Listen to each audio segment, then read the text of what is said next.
هاي، أنا غرام، ودي حلقتنا الخامسة من سلسلة حلقات وعي اللي هنبدأ بيها مرحلة جديدة، وهي خطوة العلاج النفسي والحواجز اللي بتمنعنا عن الخطوة دي. ومن أهم الحواجز الوصمة الاجتماعية، وده بسبب إن أغلب اللي بيعانوا من مشاكل نفسية ما بياخدوش خطوة العلاج بسبب خوفهم على شكلهم الاجتماعي.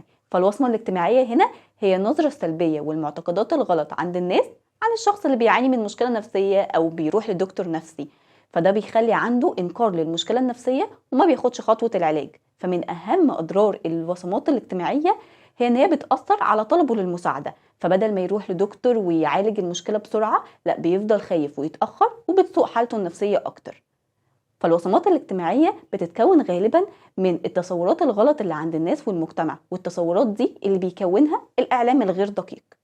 طيب ايه الفرق بيننا وبين المجتمع الغربي؟ المجتمع الغربي برضو عنده وصمات اجتماعية لكن بشكل مختلف ومتفاوت. يعني الوصمة عندهم بتتمثل في الحكم السلبي والمفاهيم الخاطئة والصمت، ودايما بيحاولوا يواجهوها من خلال حملات التوعية اللي بتعملها بعض الدول زي كندا وانجلترا وامريكا. ومن ضمن الحملات دي تايم تو تشينج اللي بتركز على نشر قصص الاشخاص اللي تعافوا من الامراض النفسية وازاي قدروا يواجهوا المفاهيم الغلط في المجتمع.